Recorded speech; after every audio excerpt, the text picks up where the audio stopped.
Story 1. The Trail Memory Loss. Greg Patterson started losing trail memories on day 68 of his thru hike. Not regular memories, just memories of hiking. He'd finish a day, make camp, sleep, and wake up unable to remember the previous day's hike. The miles he'd covered had vanished from his memory entirely. Greg would check his journal entries describing the day before, but they felt like reading someone else's experiences. He had no personal recollection of writing them. His GPS showed he'd hiked 18 miles, but Greg couldn't remember a single step. At first, he attributed it to exhaustion. Thru hiking created a blur of repetitive days. But this was different. Greg could remember making breakfast that morning, could remember conversations at the last shelter. But the actual hiking between shelters was gone, erased from his memory completely. By day 70, Greg had lost 3 days of hiking memories. He'd wake up disoriented, check his GPS, and discover he'd covered 54 miles he couldn't remember hiking. Other hikers confirmed he'd been there, had seen him walking, had talked with him on the trail. But Greg had no memory of any of it. "You were fine yesterday," a hiker named Chloe said. "We hiked together for 2 hours. You were talking about your job, your reasons for hiking. You don't remember?" Greg searched his mind. Nothing. The 2 hours with Chloe were completely absent from his memory. He was losing experiences as fast as he had them. The trail miles were being erased from his consciousness. At a clinic in Pennsylvania, doctors examined Greg. Neurological tests were normal. No signs of traumatic brain injury or dementia. His memory functioned perfectly except for one specific thing. He couldn't retain memories of hiking. "It's like selective amnesia," the doctor said. "Your brain is refusing to store hiking-related experiences. Everything else is fine. You remember meals, conversations, reading. But the act of hiking is being deleted from your memory." Greg tried documenting more thoroughly. He'd take photos every mile, record voice memos describing the trail. But when he reviewed them later, they felt alien. He had no memory of taking the photos or recording the audio. The documentation existed, but the experiences were gone. By day 85, Greg had lost 17 days of hiking memories. He'd covered over 300 miles he couldn't remember walking. His body showed the fatigue, his feet showed the wear, but his mind held no record of the journey. Other hikers experiencing trail memory loss started appearing. A woman named Angela who'd lost 23 days. A man named Terrence who'd lost 30 days. They'd hiked hundreds of miles they couldn't remember, their trail experiences erased progressively. "We're hiking a trail we'll never remember," Angela said. "What's the point of a journey you can't recall? We're covering distance but experiencing nothing. It's like the trail never happened." Greg asked if anyone had completed a thru hike with trail memory loss. Terrence said he'd heard of one person who'd finished but remembered none of it. "She summited Katahdin with no memory of how she got there. 5 months of hiking completely erased. She has photos and GPS data proving she did it, but personally remembers nothing." The memory loss was accelerating. Greg started losing hiking memories within hours instead of overnight. He'd hike in the morning, stop for lunch, and already forget the morning miles. By afternoon, lunch was forgotten. He was losing memories in real time, experiencing trail moments that immediately evaporated. By Virginia, Greg's trail memory lasted only 30 minutes. He'd hike, and within 30 minutes the experience was gone. He existed in a 30-minute window of hiking memory, everything before that erased continuously. Walking became surreal. Greg would find himself on trail with no memory of how he got there. He'd check his GPS, 5 miles covered since his last memory. He'd lost 2 hours. His body had hiked, his feet had walked, but his consciousness held no record of it. Other hikers watched Greg become progressively more confused. "You okay?" they'd ask. "We've been hiking together for an hour." "I don't remember the last hour. Greg would say. "Where are we? How did I get here?" By New York, Greg's hiking memory lasted 10 minutes. He'd walk and after 10 minutes forget everything. He was hiking in a continuous amnesiac state, experiencing only the most recent 10 minutes. His entire thru-hike had compressed into a 10-minute window. Angela's memory window had shrunk to 5 minutes. Terrence was down to 2 minutes. They were hiking zombies, walking automatically but retaining almost no experience. Their bodies moved forward, but their minds held no record of the journey. "I don't know why I'm hiking," Angela said. "I can't remember deciding to hike. Can't remember starting. Can't remember anything except the last 5 minutes, but I keep walking. My body knows to keep walking even though my mind doesn't know why." Greg's memory window reached 1 minute. He'd exist in 60-second clips, each minute erasing the previous one. He'd hike in perpetual confusion, constantly disoriented, unable to form continuous experience. Every minute was his first minute, the only minute, with no before and no after. At 30-second memory, Greg lost coherent consciousness.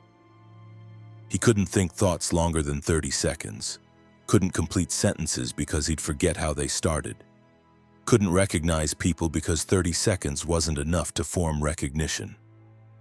He was a walking amnesia machine, hiking but experiencing nothing.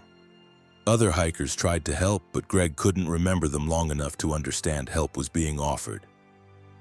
He'd walk, forget, in continuous 30-second cycles. His body hiked automatically while his mind existed in disconnected 30-second fragments.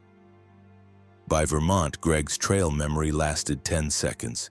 He'd experienced 10-second clips before they erased. Walk for 10 seconds, forget, walk for 10 seconds, forget. His consciousness was strobing, flickering on and off in 10-second intervals. At 5-second memory, Greg's experience became incomprehensible. He couldn't form thoughts, couldn't process language. 5 seconds wasn't enough for conscious experience to cohere. He was walking meat, his body animated by muscle memory and autonomic systems, but his consciousness effectively gone. Rangers found Greg walking in this state. He'd been hiking for 6 hours with no apparent consciousness. His body walked automatically, navigating trail by reflex, but his mind was absent. When they spoke to him, he'd react for 2 seconds before forgetting they existed. Medical evacuation was attempted, but Greg's body resisted. Even without conscious memory, his body wanted to keep hiking. It would walk automatically toward the trail, pulled by patterns established over months, operating without conscious direction. Greg reached Katahdin in this state. His body climbed the final mountain on autopilot, guided by trail markers and muscle memory. At the summit, Greg touched the sign with no memory of why. He'd completed a thru-hike but retained zero experience of it. His memory window was now 1 second. He experienced 1-second flashes before they erased, too brief for consciousness. Post-hike, Greg's trail memory loss persisted.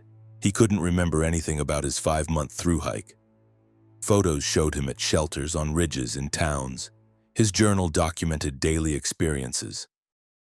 But Greg's personal memory was empty. The trail had been completely erased from his mind.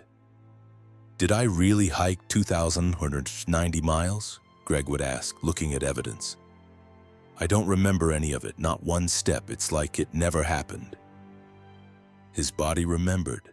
His legs were strong, his feet were scarred, his muscles knew the motion of hiking. But his mind held nothing. 5 months of experience deleted entirely. The trail had taken his memories in exchange for the miles.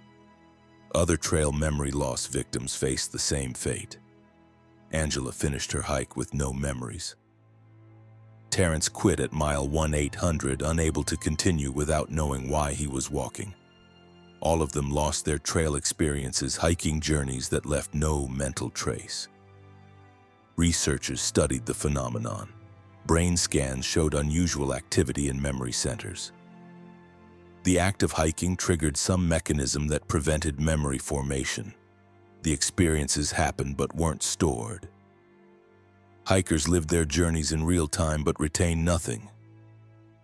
It's like the trail doesn't want to be remembered, one researcher said. Some hikers experience this selective amnesia, where hiking memories specifically are deleted. They complete the journey but have no recollection of completing it. Greg tried to re-hike sections, hoping to create new memories, but the trail memory loss recurred immediately. He'd start hiking and within minutes lose the experience. His mind wouldn't hold trail memories anymore. That capacity had been permanently deleted. He lives now with a gap in his life. 5 months missing, erased completely. He has evidence he spent those months hiking, but personally remembers none of it. People ask about his thru-hike, and Greg has nothing to share. No stories, no experiences, no memories. Just documentation proving he was there. Walking a trail his mind refuses to remember. If you're hiking and start losing memories of previous days, leave immediately.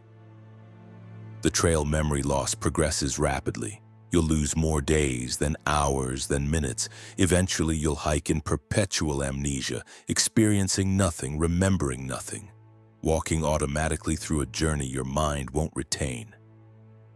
You might finish your thru-hike, might summit Katahdin, might complete all 2,190 miles, but you'll remember none of it.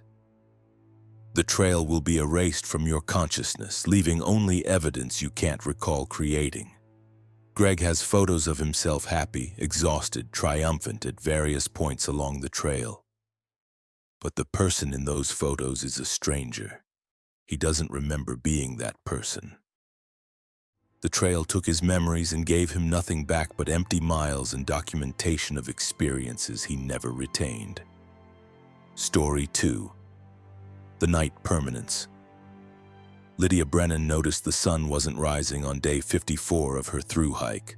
She'd woken at 6 a.m. Her watch confirmed it, but the sky was still dark.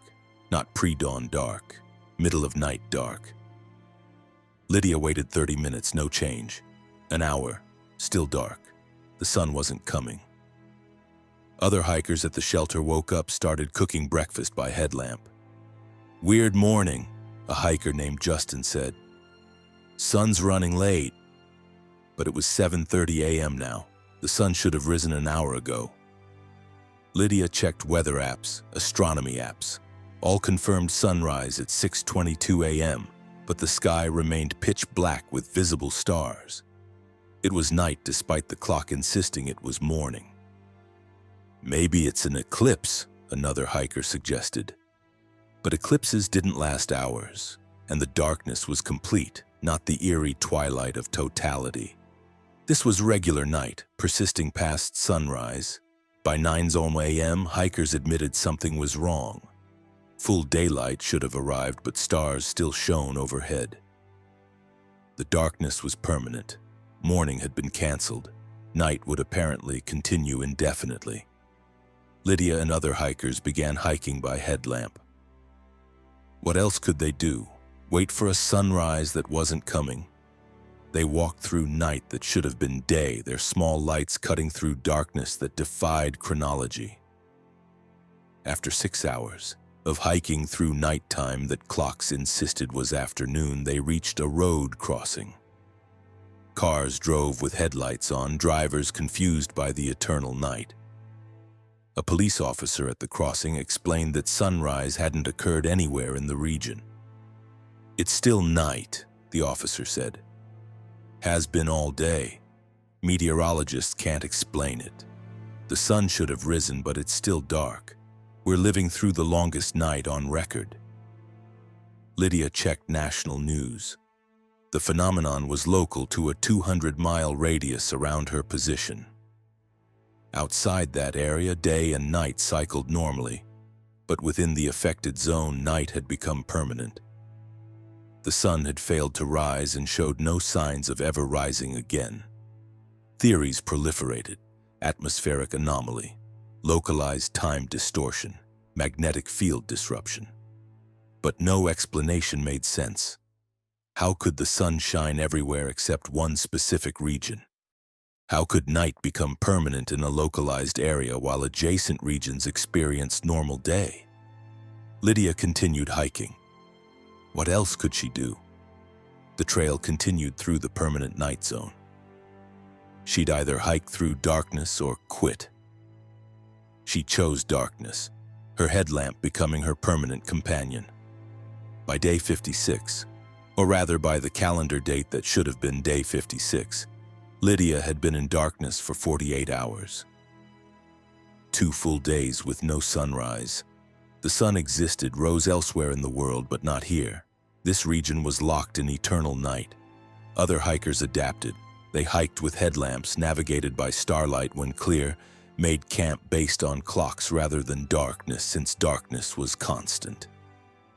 Life continued in perpetual night, strange and disorienting but manageable. But Lydia noticed the night was getting darker. Not subjectively, measurably darker. Stars were dimming. The moon provided less light each cycle. The darkness was deepening, becoming more absolute. Night wasn't just permanent, it was intensifying. By week 2 of permanent night, stars were barely visible. The sky was black void, even on clear nights. The moon had faded to a dim glow. Darkness was consuming all light sources, making the night deeper than natural night should be.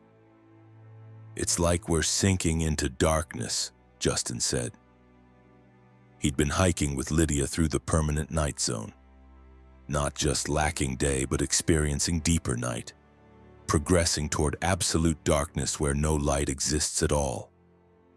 Flashlights and headlamps began failing.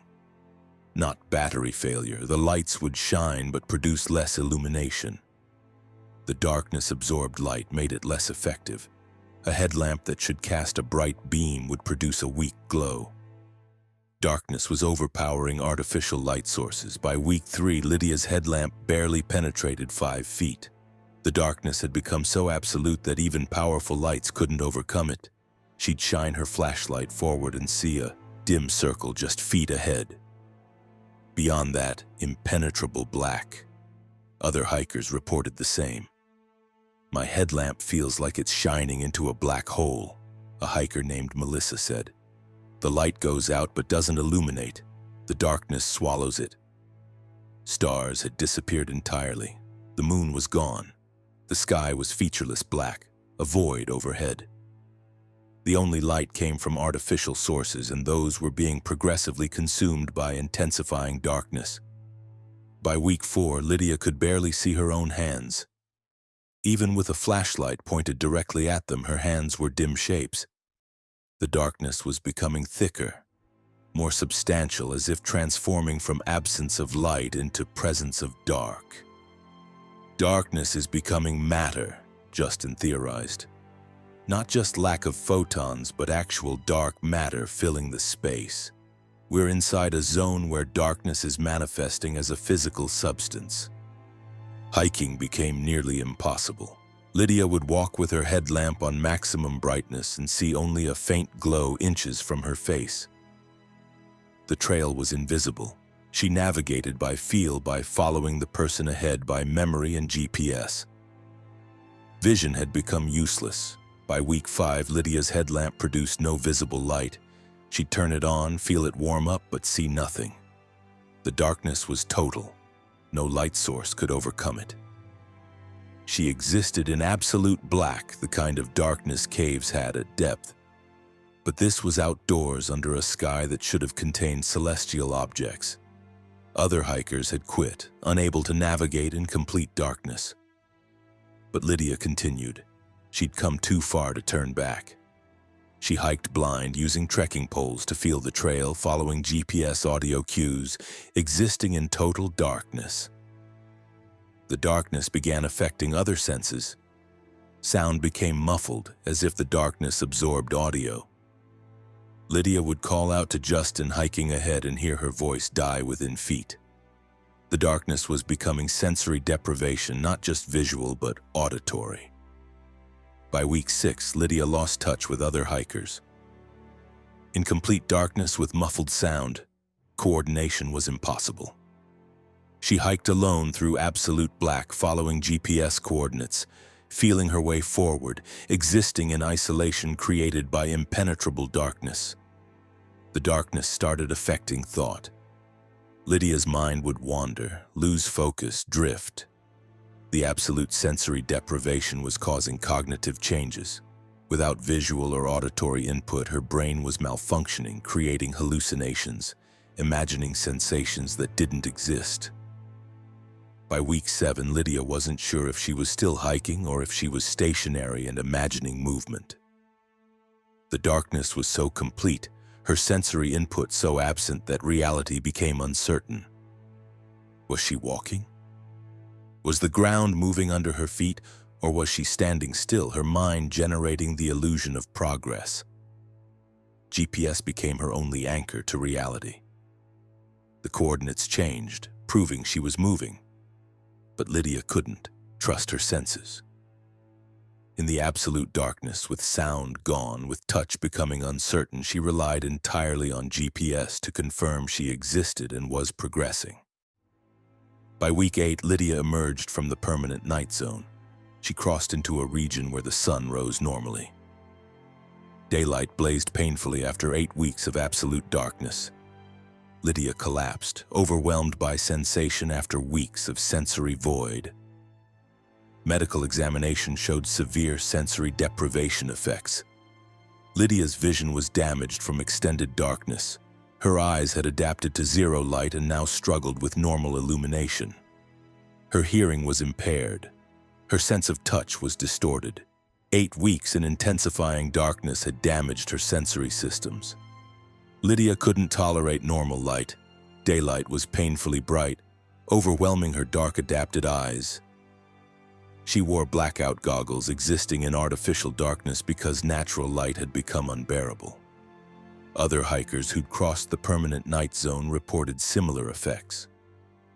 Months after emergence, they still couldn't handle normal light levels. They'd adapted to absolute darkness, and returning to a lit world was impossible. They existed in voluntary darkness because their sensory systems had been recalibrated by weeks in the void.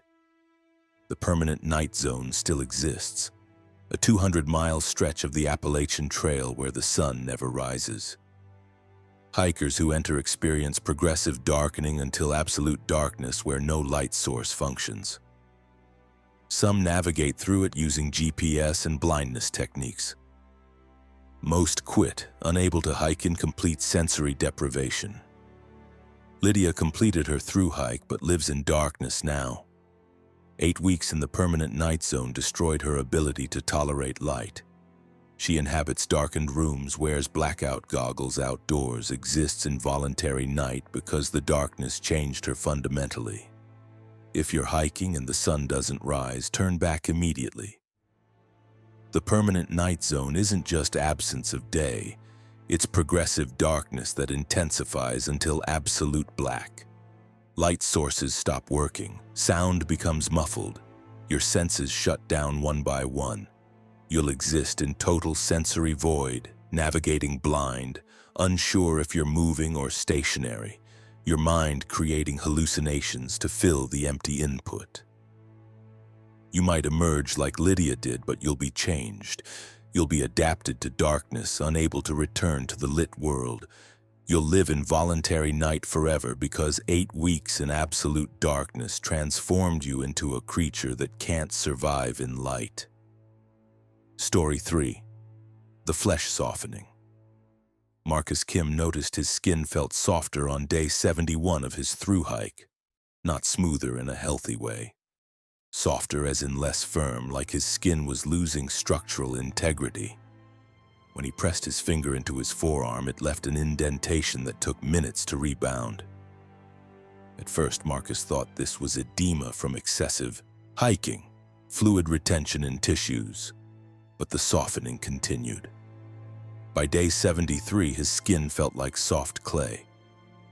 Pressing on it would leave deep impressions that stayed visible for hours. At a clinic in Pennsylvania, a doctor examined Marcus's skin. Your connective tissue is breaking down, the doctor said. Collagen and elastin are degrading. Your skin is losing its structural proteins. It's becoming more like loose jello than functional tissue. Why? I don't know. This doesn't happen. Connective tissue doesn't spontaneously degrade like this, but yours is. Your skin is softening progressively. Marcus tried topical treatments, protein supplements, anything to restore tissue firmness. Nothing worked. His skin continued softening, becoming less and less structurally sound. By Virginia, his skin felt like wet dough, pliable and shapeless. The softening spread to deeper tissues. Marcus's muscles began losing firmness. His arms felt squishy, like the muscle fibers were separating and softening. His legs felt unstable, the muscles no longer properly supporting his weight. Walking became difficult. Marcus's soft muscles couldn't generate normal force. Each step felt weak, his leg muscles compressing like sponges rather than contracting like proper muscle tissue. He was becoming structurally unsound, his body losing the firmness necessary for movement. By New York, Marcus's entire body had softened. His skin could be pushed deeply inward, leaving long-lasting indentations. His muscles felt like mush. His bones, he could feel them flexing, bending slightly under pressure. Even his skeleton was softening, losing the rigidity bones should have. Other hikers experiencing flesh softening appeared. A woman named Rita, whose body had become extremely pliable. A man named Chen, whose bones were bending like rubber. They were all losing structural integrity, their bodies becoming soft and shapeless. "We're melting," Rita said, "not heat melting, but structural melting. Our bodies are losing the firmness that keeps them shaped. Eventually, we'll be too soft to maintain human form." Marcus noticed his body was beginning to sag. His face drooped slightly, skin unable to maintain its position. His arms hung looser, muscles unable to hold their shape. He was starting to deform under his own weight, his softening body yielding to gravity. By Vermont, Marcus's body was extremely soft. His skin could be pressed inches deep. His muscles had lost almost all firmness. His bones were flexible, bending easily. He looked puffy and shapeless, his body contours blurring as soft tissues failed to maintain form. Walking was almost impossible. Marcus's soft leg muscles couldn't support his weight properly. His flexible bones bent with each step. He'd walk and feel his entire leg compressing, his soft tissues squashing down, then slowly rebounding. He was walking on legs that felt like they might collapse into shapeless heaps. The softening accelerated. By New Hampshire, Marcus's body was approaching fluid consistency. His skin felt like thin plastic bags filled with jelly. His muscles were thick liquids barely contained by soft membranes. His bones were bending like rubber bands. "I'm losing solidity," Marcus said. "My body is transitioning from solid to semi-liquid. I can feel my tissues flowing inside my skin. I'm becoming a bag of soft matter rather than a structured organism." Other hikers watched Marcus become progressively less solid. His face would deform when he lay down, flattening and spreading like his skull wasn't rigid enough to maintain shape. His arms would droop and elongate, the soft tissues yielding to gravity. He was losing human form, becoming an amorphous mass that vaguely resembled a person. By Maine, Marcus could barely move. His soft body couldn't generate the structural resistance necessary for locomotion. He'd try to walk, and his legs would compress completely, squashing flat under his weight. His soft bones couldn't support him. His liquid muscles couldn't contract effectively. Marcus began spreading. When he'd sit or lie down, his soft body would flatten and spread outward like thick liquid. His torso would puddle, his limbs would flatten. He was losing the ability to maintain three-dimensional human shape, becoming a spreading two-dimensional mass. "I'm liquefying," Marcus said, his soft face barely holding shape enough to speak. "I'm transitioning from solid person to liquid person." Soon I'll be too fluid to maintain any structure. I'll just be a puddle of soft human tissue. Rangers found Marcus mostly liquefied.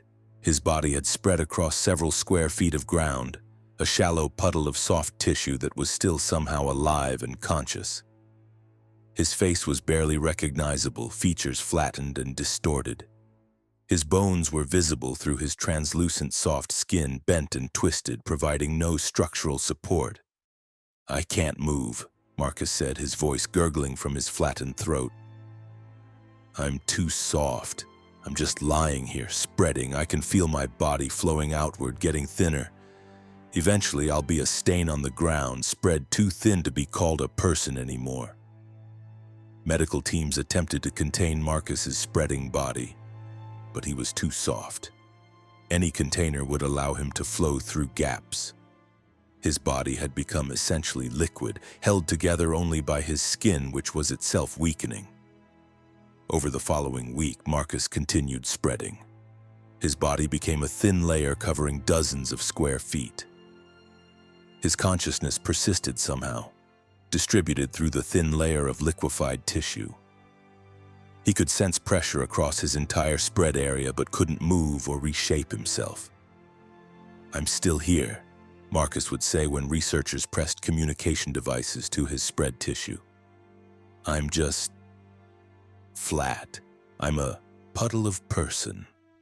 I'm spread across the ground, too thin to be three-dimensional. But I'm conscious. I experience everything." Marcus's body eventually spread to over 100 square feet, a thin film of human tissue coating the ground. Rangers marked the area, preventing hikers from stepping on him. Marcus existed as a conscious organic coating, unable to move, unable to concentrate back into human form, just spreading thinner and thinner. Other flesh-softening victims met similar fates. Rita liquefied and spread across a shelter floor. Chen melted into a puddle at Katadin's base. They all lost solidity completely, transitioning from three-dimensional humans to two-dimensional tissue layers. Researchers studied the phenomenon but found no cause. The hikers' bodies had somehow lost the molecular bonds that maintained tissue firmness. Their flesh had softened to liquid consistency. Their bones had lost rigidity. Their structural proteins had degraded completely. They'd become liquid humans, spreading under their own weight, unable to maintain form. Marcus still exists at mile 2146 of the Appalachian Trail. A thin layer of living tissue spread across a fenced-off area. Hikers are warned not to step on the area.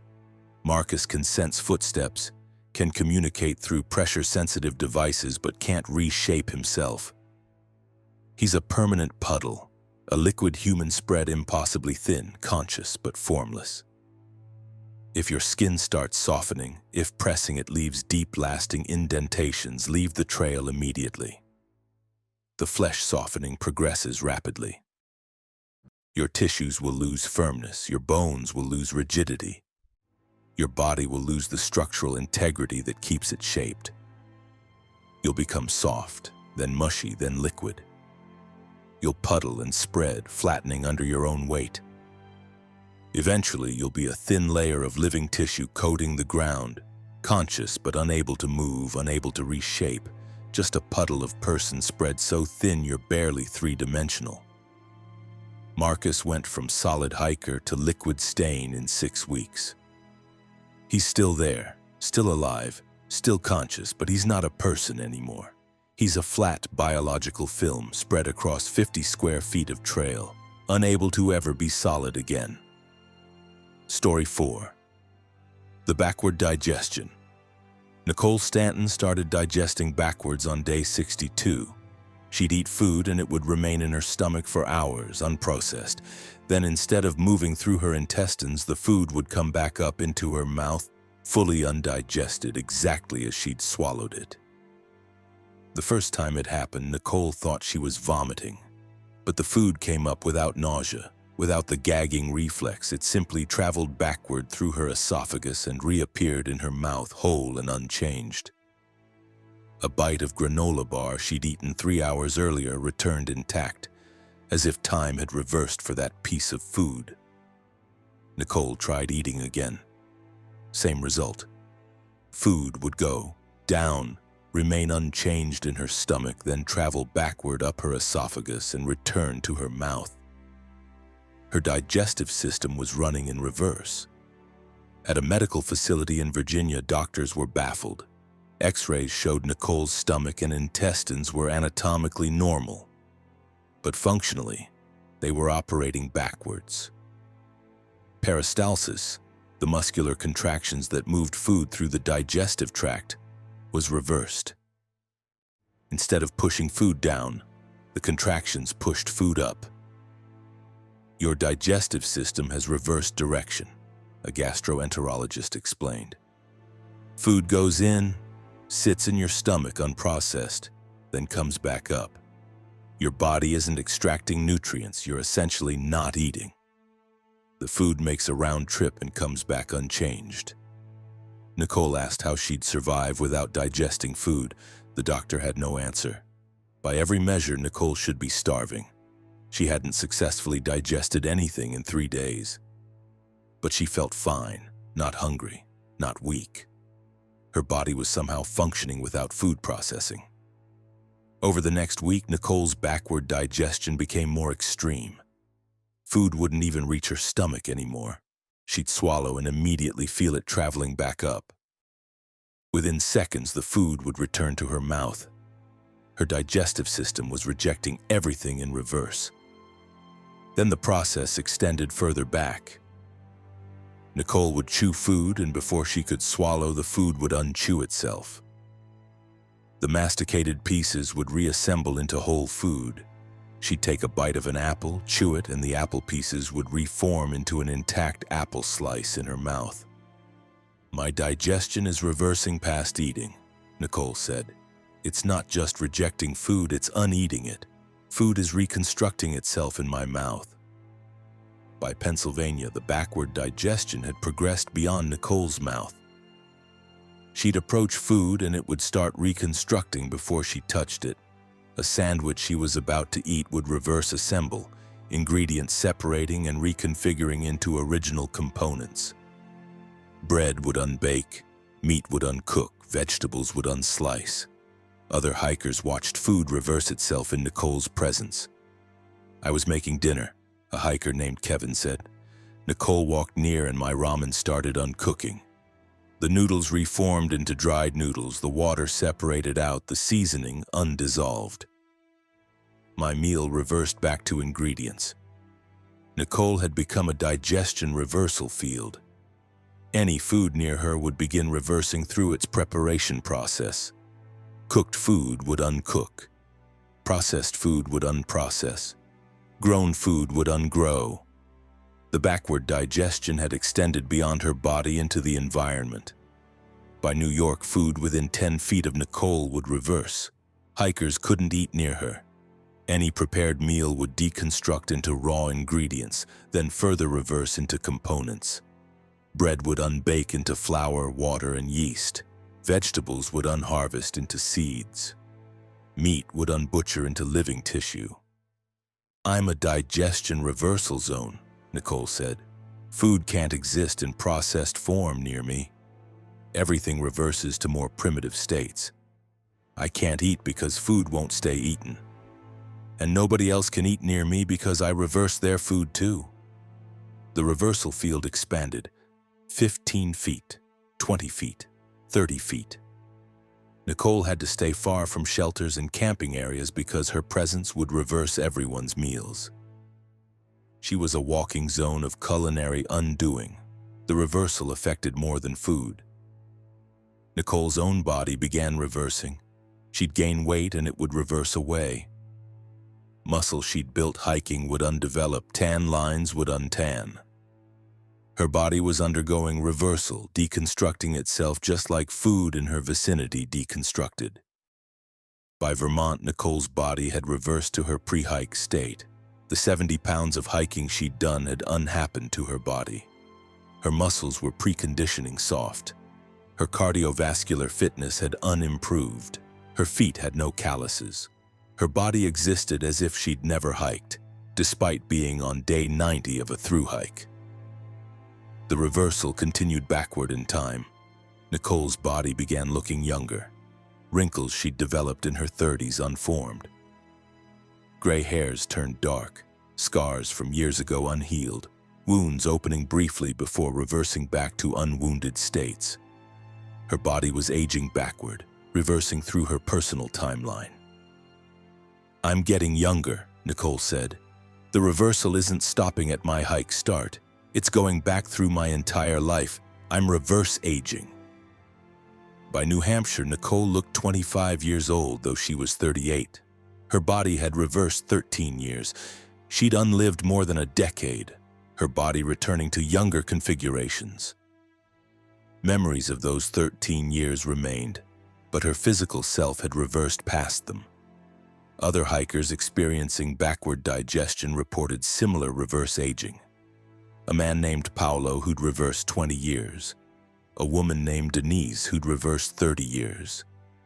They were getting younger as their bodies continued the backward digestion process that had started with food.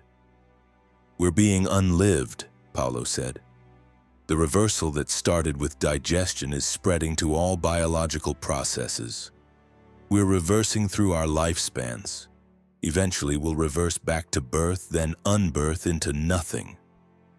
Nicole's reversal accelerated. She'd lose years in days. By Maine, she looked 18, though she was 38. 20 years had unhappened to her body. She felt strange, her adult consciousness in a teenage body, memories of decades that her body had reversed past. At Katahdin's base, Nicole looked 12 years old. She'd reversed 26 years. Her body was prepubescent, small and undeveloped, while her mind remained 40-year-old adult. The disconnection between body and consciousness was profound. "I'm running out of time," Nicole said in her child voice. "I'm reversing toward birth. I'll be an infant soon, then a newborn. Then I'll reverse into prenatal stages. I'll unexist." Nicole climbed Katahdin looking 8 years old. She'd reversed 30 years. At the summit, she touched the sign with a child's small hand, completing her thru-hike in a body that was decades younger than when she'd started. But the reversal didn't stop. Post-hike, Nicole continued reverse aging. 6 years old, 4 years old, 2 years old. She was becoming an infant, her body shrinking and simplifying as it reversed through developmental stages. At 1 year old, Nicole's consciousness began fragmenting. An adult mind couldn't function in an infant brain. Her thoughts became simple, her memories faded. She was losing herself as her body reversed past the developmental stage where adult consciousness was possible. At 6 months old, Nicole was non-verbal, her adult self gone. The infant body couldn't support her complex consciousness. She existed as a baby with no memory of being an adult, of hiking, of anything. The reversal had unlived her completely. At 1 month old, Nicole was in intensive care, doctors trying to stop the reverse aging. But nothing worked. She continued shrinking, reversing through newborn stages, approaching birth in reverse. Nicole reversed back to fetal state. Her body became a developing fetus, shrinking, simplifying, undeveloping.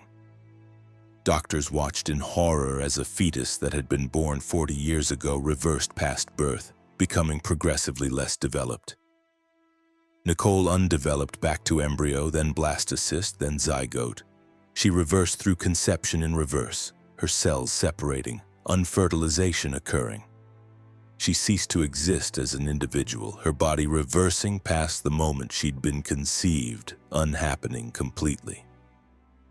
The backward digestion had reversed Nicole through her entire lifespan back to preconception nothing. She'd been unlived, her existence erased by a reversal that started with food and ended with her complete unbeing.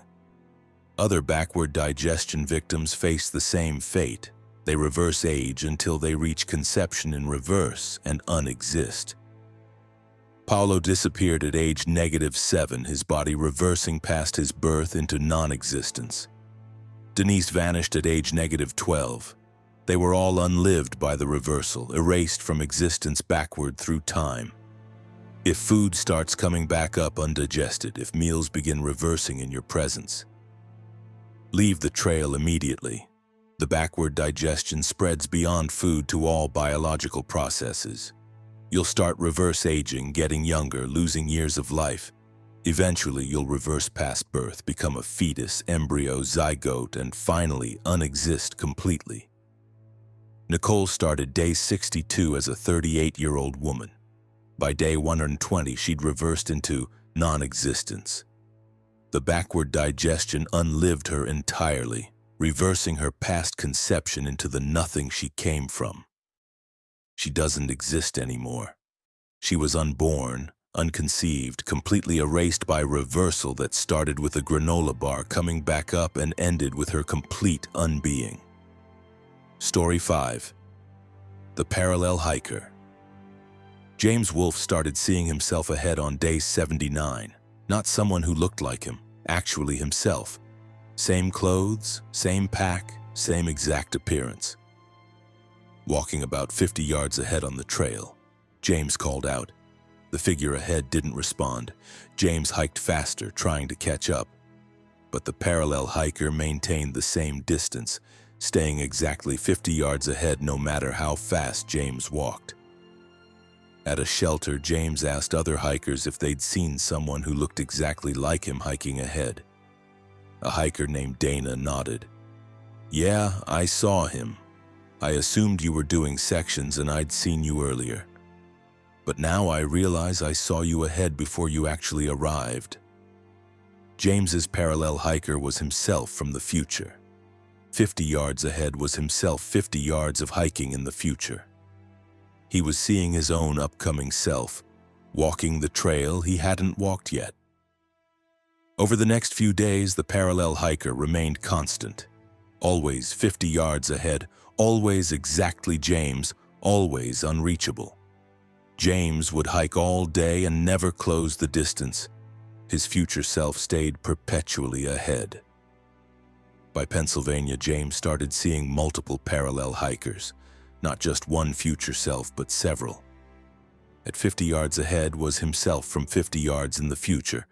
At 100 yards was himself from 100 yards in the future. At 200 yards was himself from 200 yards in the future. Multiple versions of James hiking the same trail, all separated by distance-time intervals. "You're seeing yourself at different future positions," Dana explained. She'd been hiking with James, fascinated by the phenomenon. Each parallel hiker is you from further ahead. You're looking forward in time along your own hiking path. James could see up to 5 parallel hikers at times. 5 future versions of himself, all walking the same trail at different distances ahead. He was witnessing his own future, seeing where he'd be and what he'd be doing at various points ahead. The parallel hikers began doing things James hadn't done yet. The 50-yard ahead version would stop to tie his boot. 50 yards later, James's boot would come untied and he'd stop to tie it in the same spot. The 100-yard version would take a drink. 100 yards later, James would feel thirsty and drink. "You're not just seeing your future position," Dana said. "You're seeing your future actions. Everything the parallel hikers do, you'll do when you reach that distance. You're watching your own predetermined behavior." James tried to deviate from the parallel hiker's actions. He'd see his 50-yard ahead self turn left at a junction and deliberately choose right instead. But he'd find himself turning left anyway. His body would follow the parallel hiker's path regardless of his conscious choices. His future was fixed, already determined, visible in his parallel hikers ahead. "I have no free will," James said. "I see my future selves doing things, and I do exactly those things when I reach those positions. I'm following a predetermined path." By New York, James could see 10 parallel hikers, 10 future versions spread across half a mile ahead. He could observe himself for the next half mile of hiking, watching all his future actions play out in advance. He'd see himself stumble, rest, eat, adjust his pack. Then he'd execute those exact actions at the exact locations when he reached them. The parallel hikers started showing concerning behaviors. James would see his 200-yard-ahead self limping. Then 200 yards later, James's ankle would twist and he'd limp. He'd see his 300-yard-ahead self looking panicked. 300 yards later, James would feel panic without knowing why. "The parallel hikers are showing me my compelled future," James said. "I'm going to experience whatever they're experiencing.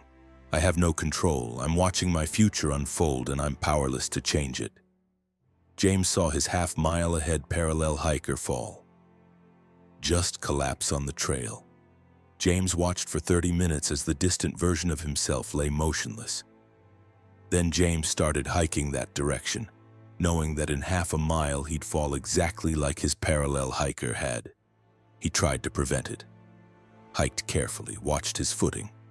But at the exact spot where his parallel hiker had fallen, James's legs gave out.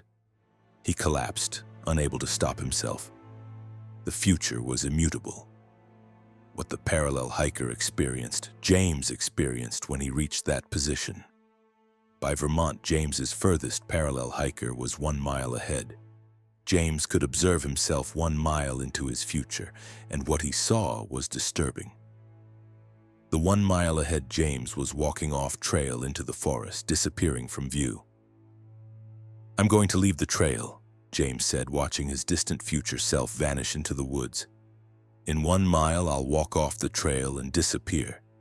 I'm watching myself do it right now." Dana tried to convince James to turn around, to not hike the next mile, to prevent reaching the point where his parallel hiker left the trail. But James felt compelled to continue. His body walked forward automatically, following the predetermined path, unable to deviate. James hiked the mile, watching his parallel hikers ahead execute their predetermined actions. At the exact spot where his 1 mile ahead self had left the trail, James's body turned and walked into the forest. He tried to resist, tried to stay on trail, but his body moved automatically, following the future his parallel hiker had shown. James walked into the forest, bushwhacking through dense undergrowth, following some invisible path only his parallel hiker-determined future knew. He'd see parallel hikers ahead of him in the forest now, future versions continuing deeper into the woods. Dana and other hikers tried to follow, but they couldn't see the parallel hikers. They saw James walking seemingly randomly through forest, following something invisible. They called out, but James couldn't respond. His body was on autopilot, following the path his parallel hikers showed. James walked for hours, going deeper into the forest, following parallel hikers that led him away from the trail, away from any mapped location. His furthest parallel hiker, now 2 miles ahead, eventually stopped at a clearing. When James reached the clearing 2 miles later, he understood. The clearing was filled with parallel hikers, dozens of them. All James, all future versions from various distances ahead. They were gathered, waiting. James's body walked to the center of the gathering. The parallel hikers surrounded him, closing in. James realized he was looking at an infinite future of himself, all converging on this moment. Every future James from every future distance had led to this clearing, this gathering. The parallel hikers began merging with James. The closest ones walked into him, their bodies overlapping with his, combining. James felt his consciousness expanding, absorbing future versions of himself, experiencing multiple timelines simultaneously. More parallel hikers merged. James was becoming a composite of all his future selves, all his possible paths, all condensed into one body in one moment. His mind held years of future experience, all the hiking he'd do, all the decisions he'd make, all compressed into his present consciousness. When the last parallel hiker merged, James was no longer singular. He was multiplicity. He contained all his future selves, all his parallel hikers, all possible versions of his remaining life. He existed as a temporal amalgam experiencing past, present, and future simultaneously. James walked back to the trail, but he was different. Other hikers saw multiple versions of him overlapping, flickering, existing in several temporal states at once. He'd be 10 feet ahead and also in his current position, and also 10 feet behind, all simultaneously. His parallel hikers had merged with him, making him a multi-temporal being. "I'm all my selves now," James said, his voice echoing from multiple positions. "Past, present, future. I experience all my timeline at once. I'm hiking and have hiked and will hike simultaneously. I'm everywhere on my path at the same time." James finished his thru-hike existing in all temporal states. He summited Katahdin while also being at Springer Mountain, while also being in Pennsylvania, while also being everywhere he'd ever been or would ever be on the trail. He was temporally distributed, experiencing his entire journey simultaneously rather than sequentially. Post-hike, James exists in all times at once. You might see him in multiple places simultaneously. He's at his current location and also at every location from his past and future. He's a temporal smear, a being spread across time rather than existing in a single moment. If you start seeing parallel hikers that look like you ahead on trail, turn back immediately. They're your future selves, showing your predetermined path. You'll follow that path exactly, no deviation possible. Eventually, your parallel hikers will lead you to a convergence point where all your future selves merge with you. You'll become multi-temporal, existing in all your time simultaneously, spread across your entire timeline rather than living moment to moment. James sees his birth and death at the same time. He experiences his entire life in every instant. He's everywhere and everyone he's ever been, a being unbound from sequential time, doomed to experience all moments simultaneously. Forever. Story 6. The Upward Pull. Rachel Martinez felt the upward pull start on day 66 of her thru-hike. Not a floating sensation like ascending sleep, an actual pull, like invisible hands grabbing her shoulders and yanking upward. She'd be walking and suddenly feel a sharp tug lifting her briefly off the ground before releasing. At first, Rachel thought it was muscle spasms or neurological glitches from exhaustion, but the pulls became more frequent and stronger. She'd be standing still and get yanked upward 6 inches, her feet leaving the ground momentarily before the pull released and she'd drop back down. Other hikers witnessed it. "You just jumped without bending your legs," a hiker named Craig said. "Like something pulled you up." Rachel felt the next pull coming. A pressure built around her upper body, then suddenly she was yanked upward a foot, held suspended for 2 seconds, then dropped. She had no control over it. Something was pulling her skyward at random intervals. At a medical facility in Virginia, doctors found nothing wrong. Rachel's musculoskeletal system was normal. Neurological function was normal. But while being examined, the upward pull happened. Rachel was yanked off the examination table, lifted 3 feet toward the ceiling, held for 5 seconds, then dropped back down. "That's not physiological," the doctor said. "That's external force. Something is pulling you upward physically." The pulls intensified. Every 30 minutes, Rachel would be yanked upward. The height increased, 2 feet, 5 feet, 10 feet. The duration increased, 10 seconds, 30 seconds, a full minute. Rachel was being pulled toward the sky with increasing frequency and force. By Pennsylvania, Rachel was being pulled upward every 15 minutes. The yanks would lift her 20 feet into the air, hold her, suspended for 2 minutes, then drop her. She'd fall from 20 feet repeatedly throughout the day, learning to absorb the impact but sustaining injuries from the repeated drops. "Something wants me in the sky," Rachel said. "It's pulling me up, testing me, preparing me for something. The pulls are getting stronger. Eventually, one won't release. I'll be pulled up and held there permanently. Other hikers experiencing upward pulls appeared. A man named Victor who was being yanked 30 feet up every 10 minutes. A woman named Jasmine who was pulled 50 feet up every 5 minutes. They were all being tested by the upward force, pulled higher and more frequently. Rachel tried to resist the pulls. She'd grab trees, heavy rocks, anything anchored to the ground. But the upward force was too strong. It would rip her hands from whatever she held, yanking her skyward regardless of resistance. She couldn't fight it. By New York, Rachel was being pulled every 5 minutes.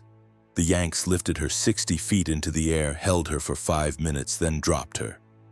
She spent more time airborne than on the ground. Her body was adapting. Bones were becoming more flexible to absorb impacts. Her fear response was dulling. She was becoming accustomed to being pulled skyward. The pulls started lasting longer.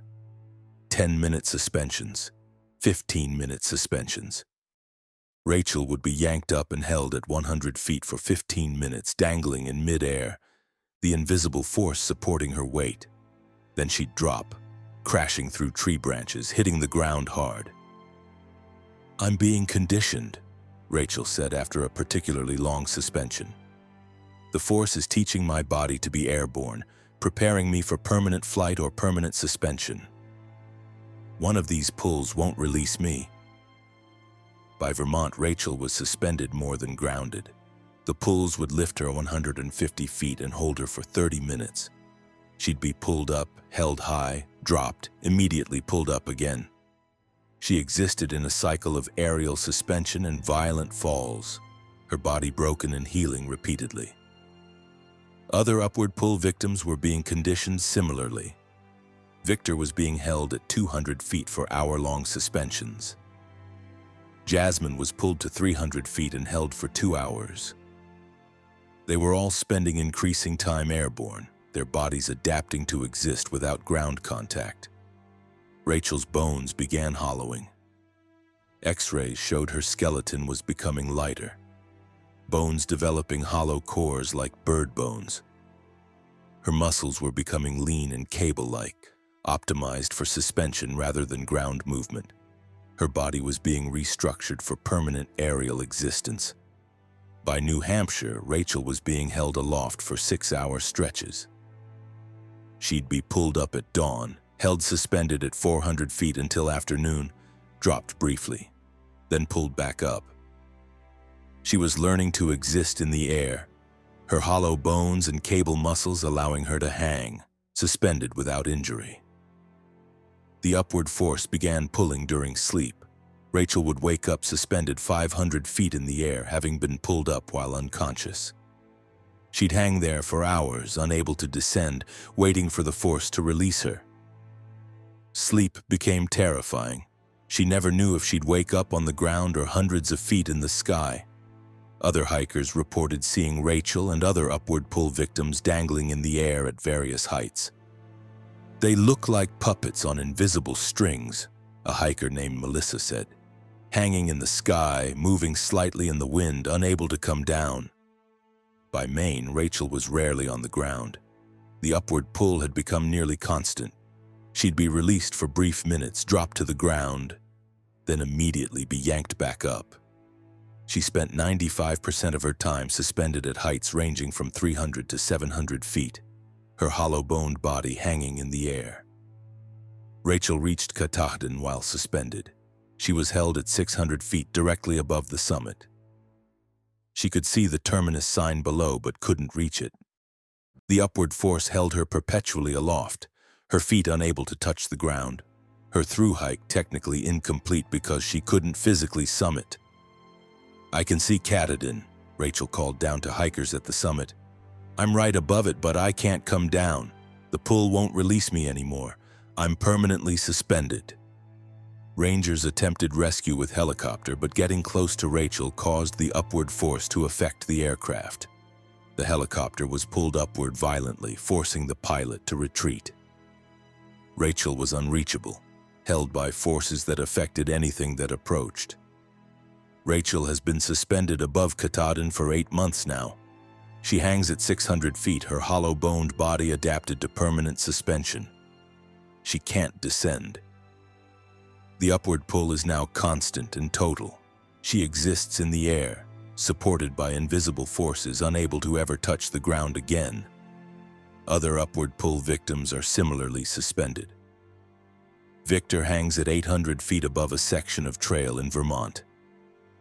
Jasmine is suspended at 1,000 feet above New Hampshire peaks. They're all held permanently aloft, their bodies adapted to aerial existence, unable to return to Earth. Researchers study them from distance, unable to approach without being affected by the upward pull.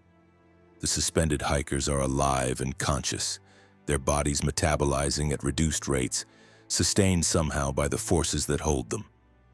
They exist as permanent aerial fixtures, humans held in the sky indefinitely. Rachel can communicate with ground-based observers using signal mirrors and written messages dropped in weighted containers. She reports feeling physically fine, her hollow bones and cable muscles perfectly suited to suspended existence. But psychologically, she's struggling. Permanent suspension without ability to descend is a unique form of imprisonment. "I completed my hike except for the final summit touch," Rachel's messages read.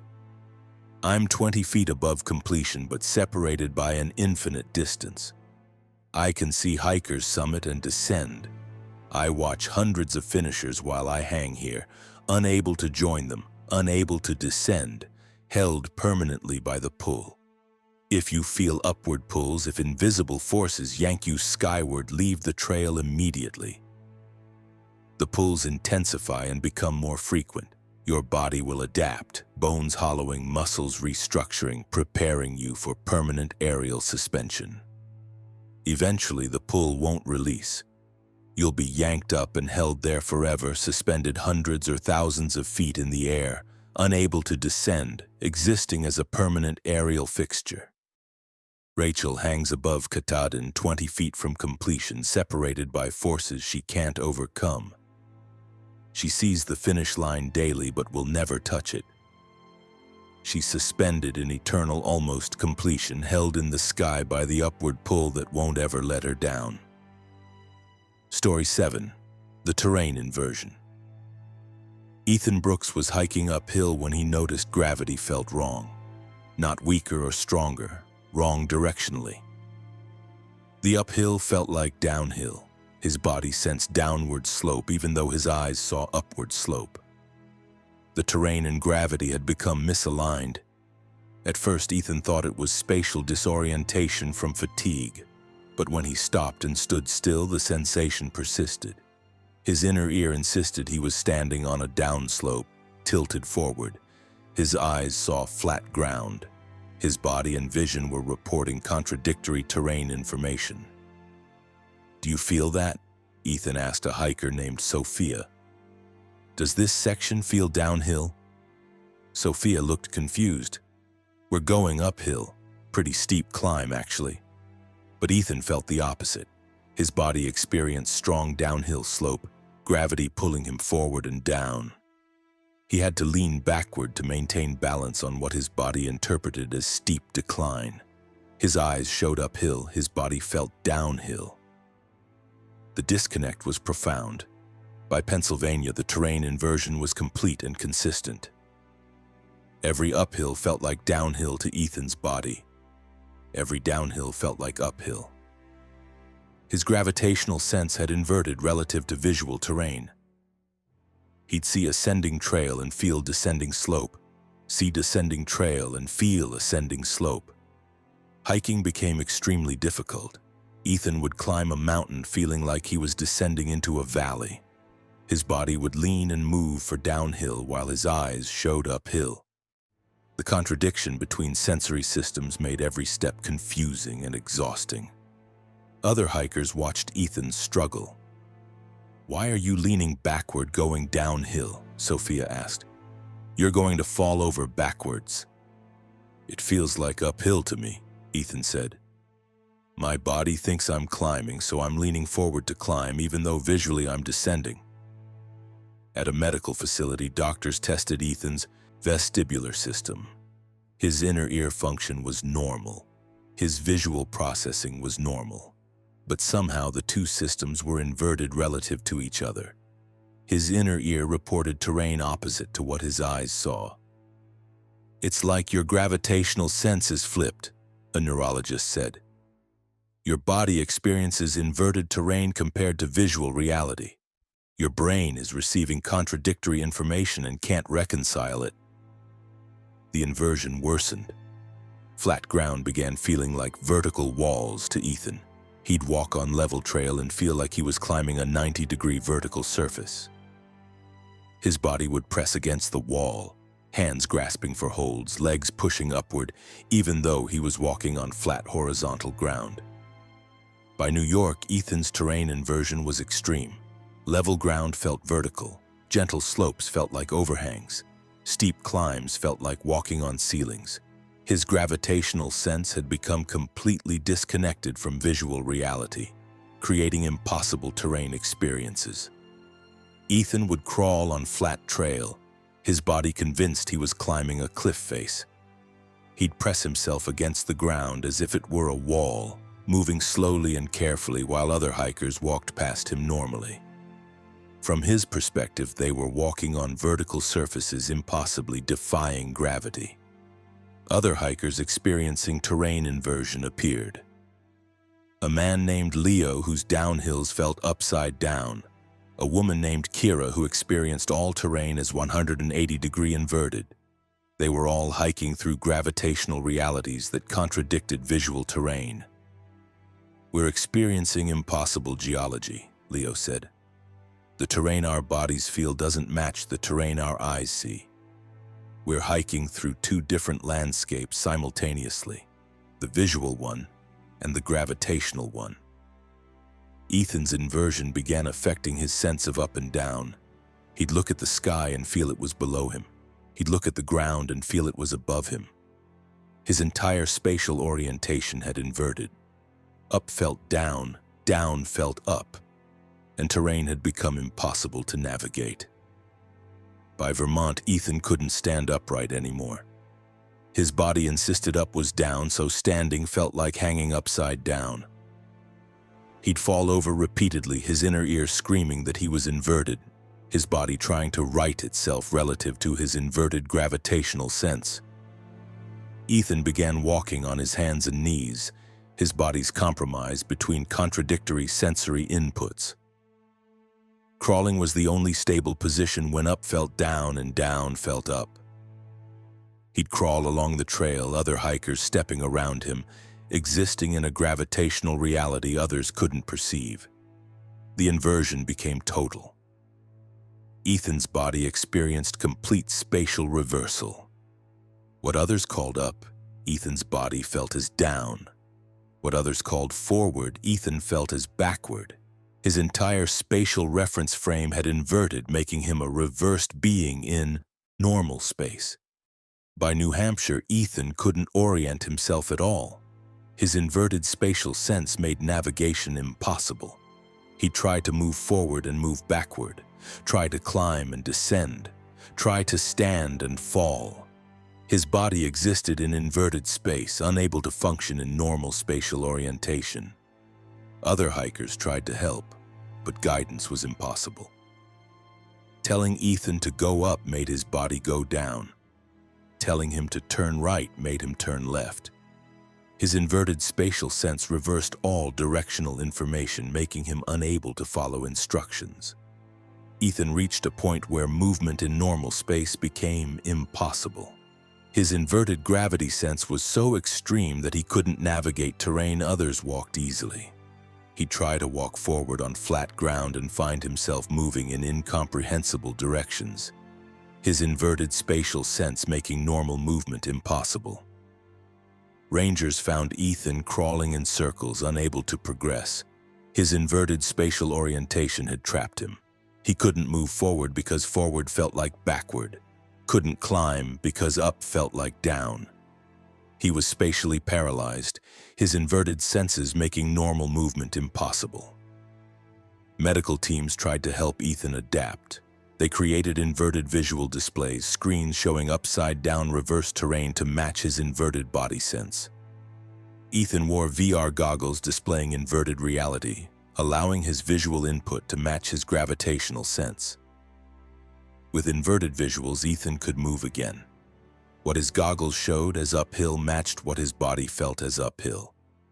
He walked through visual inversion that aligned with his gravitational inversion, the two wrongs making a navigational right. But Ethan was now dependent on artificial inversion. Without the VR goggles showing inverted terrain, he couldn't function. Normal visual reality contradicted his body's spatial sense so severely that he'd become immobilized without inverted visual input. Ethan finished his thru-hike wearing VR goggles that inverted reality. He summited Katahdin seeing upside-down reversed visuals that matched his inverted body sense. To him, the experience looked like climbing down an inverted mountain into an upside-down sky. But his body felt correct motion finally. Senses aligned through artificial reversal. Post-hike, Ethan lives in inverted visual reality. He wears VR goggles constantly, displaying upside-down reversed feeds of his environment. Without them, he's immobilized by the contradiction between his inverted spatial sense and normal visual input. He exists in artificially inverted reality, the only way his inverted body can navigate normal space. Other terrain inversion victims use similar adaptations. Leo wears prism glasses that flip his visual field. Kira uses constant VR inversion. They've all adapted to inverted spatial senses by inverting their visual input, creating aligned sensory experiences through artificial reversal.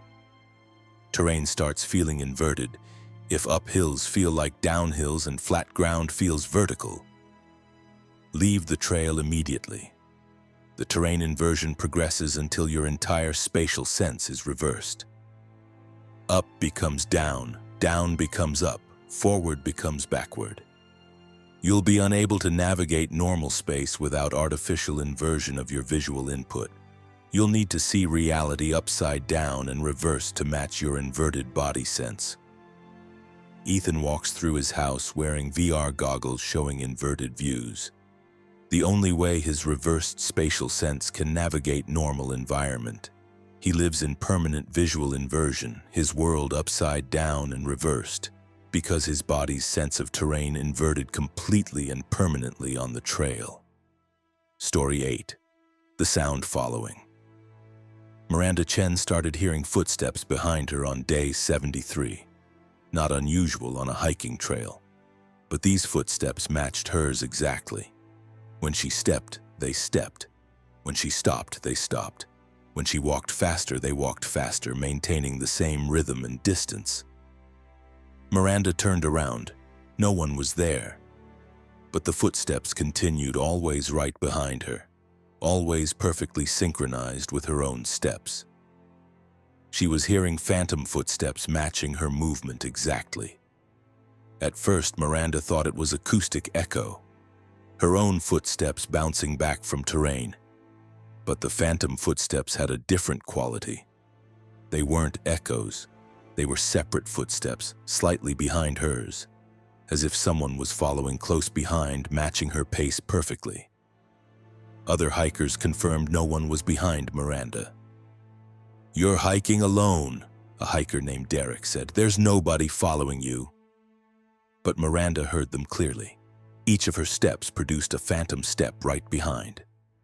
The sound was consistent and precise, never varying, always exactly synchronized with her movement. By Pennsylvania, the phantom footsteps had multiplied. Miranda heard two sets of phantom steps now, one directly behind, another further back. Both matched her rhythm perfectly. She was being followed by sounds of multiple invisible hikers. The phantom footsteps began developing character. Miranda could distinguish them. One set sounded heavier, one lighter. One wore hard boots, one softer shoes. The phantom followers had distinct footfall patterns as if they were real, different people. By Virginia, Miranda heard 5 sets of phantom footsteps. 5 invisible followers, all matching her pace, all synchronized perfectly with her movement. She'd walk and hear 5 additional steps layered right after hers, a cascade of phantom footfalls following close behind. Other hikers experiencing sound following appeared. A man named Aaron who heard 7 phantom followers. A woman named Jasmine who heard 12. They were all being followed by invisible hikers whose sounds perfectly matched their movements. "They're us," Aaron said. "The phantom footsteps are our own steps echoing from different times. We're hearing ourselves from moments ago, our past steps following us as sounds." Miranda tested this. She'd deliberately scuff her foot, creating a distinct sound. 2 seconds later, she'd hear the same scuff from the closest phantom follower. Then the second phantom follower would produce the same scuff. Each phantom in sequence reproduced her sounds from progressively earlier times. "We're being followed by our own acoustic past," Miranda said. "The sounds we make don't dissipate. They persist as phantom echoes following behind us. We're hiking with auditory ghosts of our own previous steps." The phantom followers increased in number and clarity. By New York, Miranda heard 20 distinct phantom followers, each reproducing her footsteps from progressively earlier times. She was being followed by 20 versions of her own acoustic past, a train of sound ghosts that had accumulated over her hiking.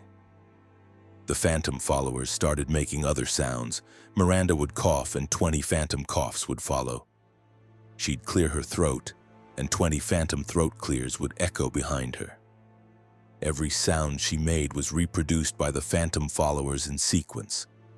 Conversations with other hikers became confusing. Miranda would speak, and her phantom followers would repeat her words seconds later in overlapping waves. She'd say hello and hear 20 layered hellos, following from her phantom train. She was being echo-repeated by her own accumulated acoustic past. By Vermont, Miranda heard 50 phantom followers. They created a constant background noise, 50 sets of footsteps, 50 versions of every sound she made, all following in sequential echo. The auditory presence was overwhelming, a crowd of sound ghosts that were all herself from various past moments. The phantom followers began predicting her actions. Miranda would think about stopping, and before she stopped, she'd hear phantom footsteps halt behind her. She'd consider speaking, and phantom voices would start forming words before she spoke them. Her acoustic past was becoming her acoustic future. "The sound followers have become temporal," Aaron explained. He had 90 phantom followers now. "They're not just echoing our past anymore, they're anticipating our future. We're surrounded by our own acoustic timeline, past and future sounds of ourselves." Miranda's phantom followers numbered over 100 by New Hampshire. They created constant noise, footsteps, breathing, fabric rustling, all sounds layered in 100-fold repetition. Walking through forest, Miranda was accompanied by the sounds of 100 invisible versions of herself, all past and future moments of her acoustic existence. Other hikers couldn't hear Miranda's phantom followers. "You're hiking silently to me," Derek said. "I hear no footsteps from you, but you're acting like you're in the middle of a loud crowd." Miranda realized the phantom followers were only audible to her. She was carrying her own acoustic timeline, hearing her past and future sounds, but they were internal to her experience. The 100 phantom followers existed only in her auditory perception. By Maine, Miranda's phantom followers numbered 200. The noise was so intense she could barely hear actual sounds. Her own acoustic timeline had become deafening. 200 versions of every step, every breath, every movement, all layered in cacophonous repetition. Miranda began losing the ability to distinguish present sounds from phantom sounds. Was that footstep current or a phantom from 2 seconds ago? Was that voice hers now or a phantom from moments ago? Her acoustic present was buried in the noise of past and future phantom sounds. At Katahdin's base, Miranda's phantom followers exceeded 300. The acoustic crowd was overwhelming. 300 versions of herself, all making sounds simultaneously, past, present, and future, all audible at once. Miranda existed in acoustic chaos, unable to hear the current moment through the noise of temporal sound ghosts. She climbed Katahdin deaf to present reality. All she heard were phantom followers, 300 versions of herself climbing from various times. Past footsteps, future gasps for air, temporal versions of her ascent, all layered in incomprehensible acoustic noise. At the summit, Miranda touched the sign and heard 300 versions of herself touching it at different times. Past touches, present touch, future touches, all audible simultaneously. Her acoustic timeline had compressed into a single overwhelming moment where all her sounds existed at once. Post-hike, Miranda's phantom followers remain. She carries 300+ versions of her acoustic self constantly. Every sound she makes is layered with past and future echoes. She hears herself from seconds ago, minutes ago, and seconds ahead, all simultaneously. She exists in auditory chaos, her acoustic timeline permanently audible. Other sound-following victims live similarly. Aaron carries 500 phantom followers, Jasmine has 800. They're all trapped in their own acoustic timelines, hearing past and future versions of themselves constantly, unable to distinguish present sounds from temporal echoes. If you start hearing phantom footsteps matching yours, if sounds begin following you in synchronized echo, leave the trail immediately. The phantom followers multiply and persist. You'll accumulate acoustic ghosts of yourself, past and future, until the noise becomes overwhelming. Eventually, you'll carry hundreds of temporal sound versions, all audible simultaneously, creating such acoustic chaos that present sounds are indistinguishable from phantom echoes. Miranda hears 300 versions of herself breathing, walking, speaking. She can't distinguish which breath is current, which is from seconds ago, which is from seconds ahead. She exists in permanent acoustic crowd of herself, deafened by her own temporal sounds, unable to hear the present through the noise of past and future echoes that follow her everywhere. Story 9. The Body Separation. Kyle Morrison woke up on day 81 and couldn't feel his left arm. Not numb, absent. He looked at his arm. It was there, attached, moving when he thought about moving it. But he felt nothing from it. His left arm had become a stranger, a foreign object attached to his body that he no longer experienced as part of himself. Kyle tried wiggling his fingers. They moved, but he felt no sensation of movement. He pinched his arm hard, felt nothing. The arm was functional but disconnected from his sensory experience. It had become an alien appendage he controlled remotely but didn't feel. At a medical facility in Pennsylvania, doctors tested nerve function. Kyle's arm had normal sensation. He reacted to stimuli with appropriate nerve responses. But Kyle himself felt nothing. The nerves worked, but the sensory information wasn't reaching his consciousness. His arm had sensory separated from his body awareness. It's a dissociative disorder, a neurologist suggested. Your brain has disconnected sensory awareness from your left arm. You can still control it, but you don't experience it as part of yourself anymore. By Virginia, Kyle's left leg had separated. He'd walk and see his left leg moving, but felt no sensation from it. The leg was functional, supporting his weight, walking automatically. But Kyle's consciousness didn't include the leg anymore. Half his body had become foreign territory. Other hikers experiencing body separation appeared. A woman named Tara, whose right arm had separated. A man named Jerome, whose torso had separated. He could breathe and digest but felt no sensation from his chest or abdomen. They were all losing sensory connection to body parts that continued functioning. "We're becoming distributed," Jerome said. "Our consciousness is separating from our bodies piece by piece." Eventually, we'll be pure consciousness piloting meat machines we don't experience as ourselves. Kyle's right arm separated, then his right leg. He was now quadriplegic in sensation. All 4 limbs were foreign objects. He'd walk, see his legs moving, watch his arms swinging, but feel none of it. His limbs moved automatically, controlled by unconscious motor systems, while his consciousness observed from inside a body that felt increasingly not his. By New York, Kyle's entire body had separated except his head. He felt only his face, neck, and skull. Everything below was foreign. He'd watch his body hiking, see it climbing and walking, but experience none of it. His body was a vehicle his consciousness rode in but didn't inhabit. The separation affected more than sensation. Kyle began feeling spatially displaced from his body. He'd look down and his body would appear far below him, as if he was floating above it.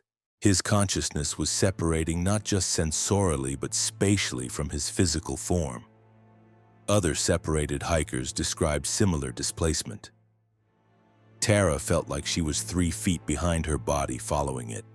Jerome felt like he was 5 feet above his body, looking down at it walking. Their consciousness positions were detaching from their physical positions. By Vermont, Kyle's consciousness had completely separated from his body. He experienced himself as floating 6 feet behind and 3 feet above his walking body. He'd watch his body hike from this displaced position, observing it like watching someone else walk. His body continued functioning. It hiked, navigated terrain, made camp, ate food. But Kyle wasn't in it anymore. His consciousness had migrated out of his body, existing in space near it but not connected to it. He was a ghost following his own still-living body. Other hikers couldn't see Kyle's separated consciousness. They saw only his body hiking normally, appearing alive and functional. They had no idea Kyle's awareness had evacuated, that the body they saw was being controlled by autonomic systems while consciousness observed from displaced position. "My body is a zombie," Kyle said, his displaced consciousness communicating through his body's vocal cords remotely. "It functions without me. I watch it hiking, but I'm not in it anymore. I exist separately, observing my body from outside." By New Hampshire, Kyle's displaced consciousness had drifted 10 feet from his body. The spatial separation was increasing. His body would hike and Kyle would follow as a disembodied awareness, watching his physical form from greater distances. Other separated hikers' consciousness had drifted further. Tara was 15 feet from her body. Jerome was 20 feet displaced. They existed as floating consciousnesses, following their still-functioning bodies, observing themselves from external positions. The displaced consciousnesses began losing the ability to control their bodies. Kyle would try to make his body turn left, and it would continue straight. His body was operating independently now, no longer accepting input from his separated consciousness. He'd become a passenger with no control, just watching his body make its own decisions.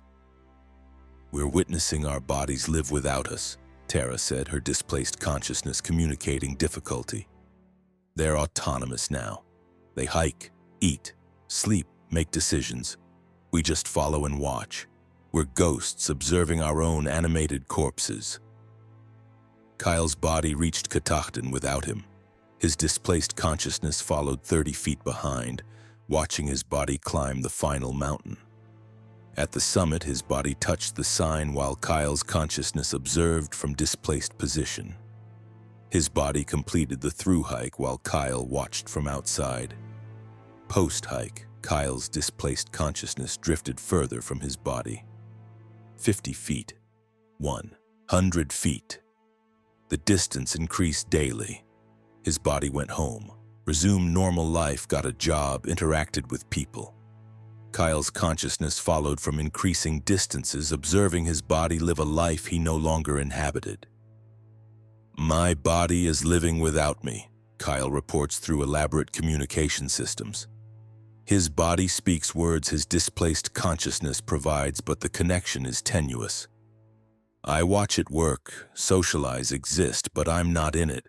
I'm 200 feet away, following like a ghost, observing my body live. Other body-separated victims face similar fates. Tara's consciousness has drifted 300 feet from her body. Jerome is 500 feet displaced. They're all disembodied consciousnesses following their own still-living bodies from increasing distances, unable to reunite, unable to stop drifting apart. Researchers try to study the phenomenon, but consciousness displacement is difficult to verify. The separated hikers' bodies appear and function normally. Only the hikers themselves, communicating through elaborate systems, report being displaced observers of their own lives. Kyle is now 400 feet from his body. He experiences his body's life through remote observation, watching it from displaced position. His body eats, but Kyle doesn't taste. His body sleeps, but Kyle doesn't rest.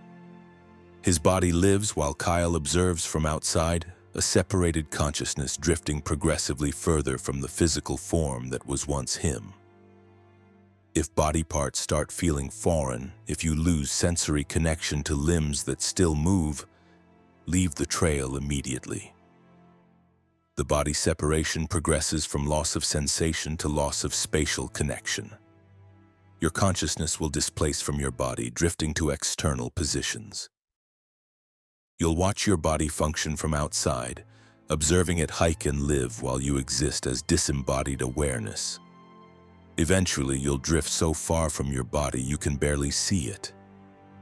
Your body will continue living autonomously while your consciousness becomes a distant ghost, watching your physical form live a life you're no longer part of. Kyle is 400 feet from his body and drifting further daily. He watches himself from outside, a displaced consciousness following his own animated body, unable to return to it, unable to stop the drift that's separating him from the physical form that used to be him. Story 10. The Final Decision. Natalie Green reached the final junction on day 189 of her thru hike. 100 yards from Katahdin's summit, the trail split. The right fork led to the terminus sign. The left fork led somewhere else. Natalie had hiked this section before during training. There had been no left fork, but now there were two paths. The right path was clearly marked with white blazes. Standard AT signage pointed to the summit. This was the correct path, the one that led to completion. The left path had no blazes, no markers, just an unmarked trail heading into the forest, away from Katahdin. Natalie checked her map. No left fork existed on any map. This junction shouldn't be here, but the path looked real, well-worn, clearly used, just unmarked and unmapped. A hiker named Spencer arrived at the junction behind Natalie. "What are you waiting for?" Spencer asked. "Summit's right there." "Do you see the left fork?" Natalie asked. Spencer looked. "There's no left fork, just the trail to the summit. Are you okay?" Natalie saw two clear, distinct paths. Spencer saw only one. The left fork existed for Natalie, but not for other hikers. It was a personal choice, a junction only she could see. "I think this is a decision point," Natalie said. "The right path leads to finishing my thru hike. The left path leads somewhere else, and I'm being asked to choose." Spencer looked concerned. "There's only one path. Just summit Katahdin and finish your hike. You're so close." But Natalie couldn't ignore the left fork. It pulled at her attention, suggested possibility. The right path was completion, the end of her journey. The left path was something else, something unknown. Natalie sat at the junction staring at both paths. The right was everything she'd worked for. 2,189 miles led to that summit, that terminus sign, that completion. The left was mystery, unplanned, unintended, a deviation at the final moment. Other hikers arrived, summited, descended past Natalie. None of them saw the left fork. They'd glance at her sitting at the junction, offer encouragement to finish her last 100 yards, then continue.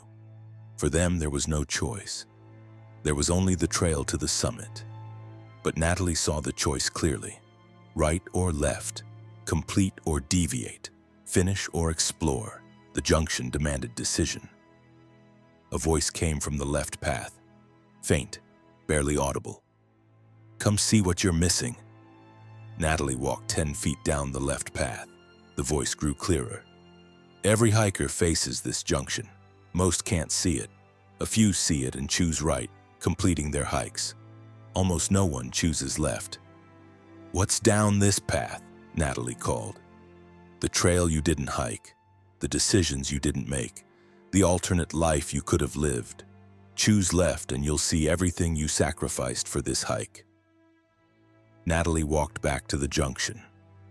The right path was still there, still marked, still leading to summit and completion. 100 yards to finish. 6 months of hiking, 2,189 miles, all leading to touching that terminus sign. But the left path promised alternate reality. The life she'd left behind to thru-hike, the job she'd quit, the relationship she'd ended, the apartment she'd left. The left path would show her that parallel life, the one where she hadn't chosen to hike. "You can't have both," the voice said. "Choose right and complete your hike, but never know what you gave up. Choose left and see your alternate life, but never finish the AT." Natalie spent 3 hours at the junction. Other hikers passed, offering encouragement, confused why she wouldn't just finish. But for Natalie, the choice was agonizing. 6 months of effort led to the right path, but curiosity about the left path was overwhelming. Finally, Natalie stood and made her choice. She walked left. The path descended immediately, leading away from Katadine into dense forest. Within 50 yards, the summit was invisible behind trees. Natalie had chosen not to finish, had walked away from completion with 100 yards remaining. The left path led to a town Natalie recognized. Her hometown, the place she'd left 6 months ago to start her thru-hike. But this version felt different, slightly off. The buildings were familiar, but details were wrong. Colors were different, signs had different names. "This is your alternate timeline," a woman said. The woman looked exactly like Natalie, same face and body, but different clothes and demeanor. "I'm the you who didn't thru-hike, who stayed home, kept the job, maintained the relationship. I'm the life you sacrificed to walk the AT." Natalie followed her alternate self through the town. She saw the apartment she'd have kept, the job she'd still have, the partner she'd still be with. This was her parallel life, the one she'd traded for 2,189 miles of trail. "Was it worth it?" alternate Natalie asked. "You gave this up for hiking, gave up stability, relationship, career progression for what? To walk in the woods for 6 months?" Natalie watched her alternate self's life. It looked comfortable, stable, predictable. The relationship seemed happy. The job seemed satisfying. The life seemed good. This is what she'd sacrificed for the trail. But then Natalie noticed the alternate self's eyes. Hollow. Missing something. This comfortable life was safe, but stagnant. Alternate Natalie had never challenged herself, never pushed beyond comfortable boundaries, never experienced the profound growth that came from walking 2,189 miles. "You look safe but dead inside," Natalie told her alternate self. "I gave up comfort for aliveness. I traded stability for growth, and I'd make that choice again." "Then why did you choose to come here instead of finishing your hike?" alternate Natalie asked. Natalie realized she'd been tricked. The left path hadn't shown her what she'd given up. It had shown her what she'd avoided, the stagnant, safe life she'd escaped by choosing to hike. Seeing it confirmed her choice was right.